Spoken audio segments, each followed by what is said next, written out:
कंधमाल जिला दारिंगबाड़ी ब्लॉक विभिन्न अंचल में लगी रही लघुचाप जनित वर्षा वर्षार प्रभाव में दारिंगबाड़ी ब्लॉक तिलोरी पंचायत गुमाड़ी नदी में जलस्तर वृद्धि पाई बढ़ीपा जो नूतन भाव निर्माण चली पोल निकट एक डाइभर्सन रास्ता धोई जाइए फल सीमनबाड़ी बुड़ाकुड़ा रास्ता विच्छिन्न हो जाइए उभय कड़े बहु गाड़ी मोटर अटकी रही बेले तीनोटी पंचायत लोकंकर जीवा आसवा संपूर्ण बंद हो जाइए सीमनबाड़ी बुड़ागुड़ा पर्यंत पूर्त विभाग रास्ता संप्रसारण कार्य चालू रही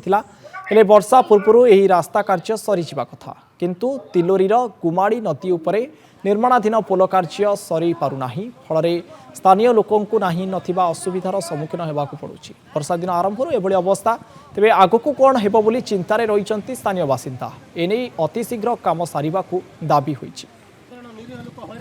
कॉन्ट्रैक्टर तार ठीक समय से काम न करी वर्षा समय करुवा हेतु पानी लगाण वर्षा हेतु